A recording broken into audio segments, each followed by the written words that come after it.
Bună tuturor și bine ați venit la un nou video. Astăzi am pentru voi un parfum din nou de la casa Chanel și anume este vorba despre Chanel Allure Homme Edition Blanche.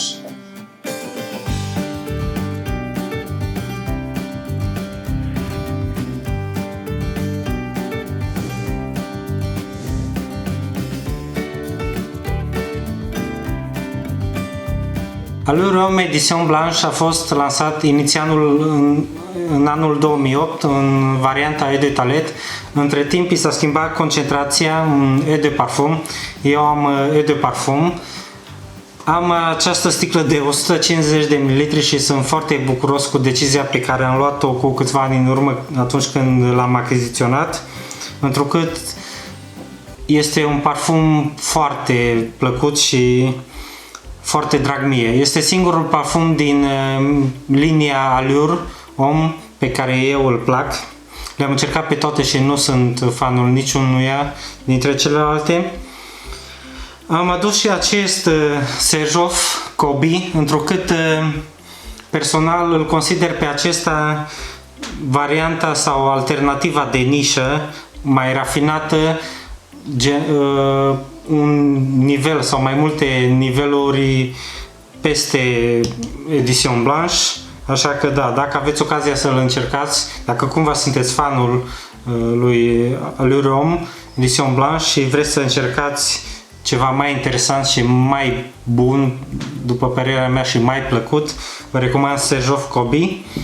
Revenind la Chanelul nostru, a fost lansat în anul 2008, după cum v-am zis, compus de către Jacques Polsch, parfumierul de casă al celor de la Chanel. La vremea respectivă, între timp, a fost urmat de fiul său, Olivier. Parfumul are o grămadă de note listate oficial, nici nu vi le voi aminti pe toate, întrucât le puteți găsi online. Vă voi spune ce note miros eu și ce note stau pe pielea mea atunci când îl aplic.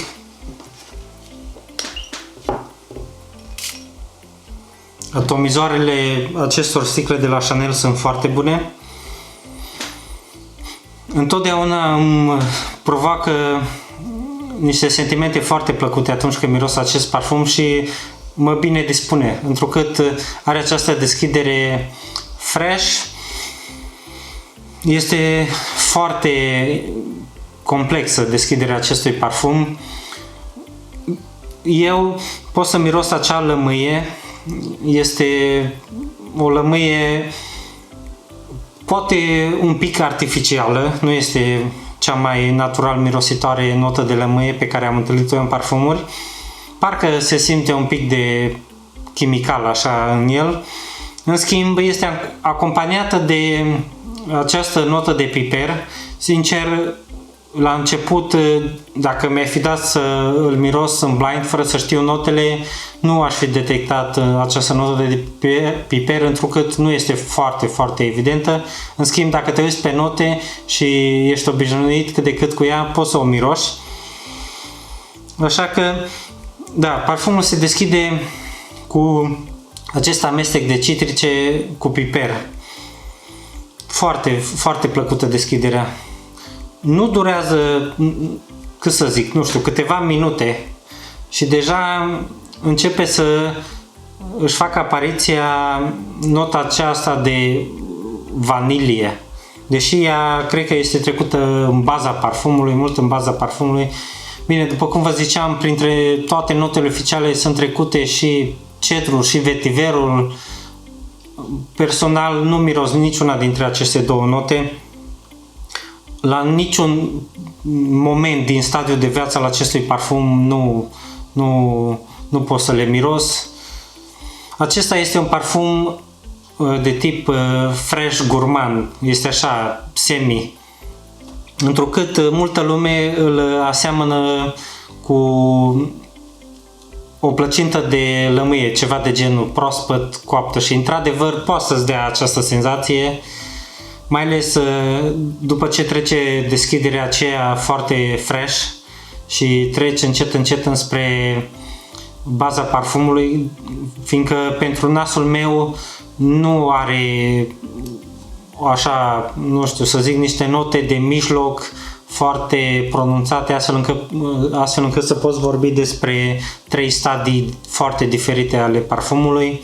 Practic, după deschidere începe să intervină acea notă de vanilie plus nota de tonka, care este folosită, cred că în toate parfumurile din linia Allure, și acel mosc alb, care la fel este parte a semnăturii casei Chanel. Jacques Paul și fiul său Olivier o folosesc în foarte multe parfumuri pe care aceștia le produc. Sunt maestri când vine vorba de moscuri. Și da, parfumul se așează, el nu își pierde acest caracter de lămâios, deci acea notă de lămâie rămâne practic pe întreaga durată de viața parfumului, doar că nu mai este atât de pronunțată, atât de fresh. Și da, împreună cu lemnul de santal, vanilia, acel mosc alb, tonka, plus acea notă de lămâie, rămâi cu acest amestec, după cum vă ziceam, foarte plăcut, de, nu știu, îți dă acea senzație de plăcintă de lămâie. Este un parfum care persistă bine și foarte bine pe pielea mea. Bineînțeles, nu uitați aceeași recomandare continuă pe care vă fac de aplicare generoasă atunci când vorbim de parfumuri de tip fresh. Și în cazul acestui parfum vorbim de cel puțin 10 pulverizări fără probleme. La fel, nu cred că veți deranja cu acest parfum. Este foarte plăcut de oricine îl miroase. Dacă e să mă întrebați pe mine, greu va fi să găsiți pe cineva căruia să nu-i placă acest parfum. Și da, bineînțeles, ca recomandare să-l încercați totuși mai întâi pe pielea voastră, să vedeți cum persistă și cum miroase. Eu v-am zis, mi-am cumpărat această sticlă de 150 de ml și îl folosesc destul de des în rotația mea în sezonul cald. Deși ați văzut că nu duc lipsă de alternative, totuși încerc să-l folosesc cât mai des, întrucât mi-l place. Cam acesta a fost review-ul. Da, despre preț, ce să vă zic, nu sunt foarte ieftine, mai ales dacă le cumpărați la preț de retail, aceste parfumuri de la Chanel. În schimb, acesta, dacă e să mă întrebați pe mine, chiar merită, întrucât este mai unic decât restul. Nu știu, că la celelalte din colecția Allure, întotdeauna când le aplic, pot să miros acea notă. Este ca o combinație de, nu știu ce să zic, mai multe note artificiale, printre care parcă și ambroxanul și, nu știu, multe altele pe care o întâlnesc în foarte multe parfumuri ale caselor de designeri și efectiv nu suport acea notă în parfumuri. Le dau acel sentiment, cel puțin pentru mine, îmi dă acel sentiment de parfumuri ieftine și efectiv nu suport acea notă. De aceea, acesta este unic, nu resimt deloc acea notă, așa că da, dacă vreți un parfum mai deosebit, dacă mă întrebați pe mine, unic, cu performanțe bune, care să miroase bine pentru sezonul cald de primăvară-vară, vă recomand cu mare drag. Chanel Allure Homme Edition Blanche.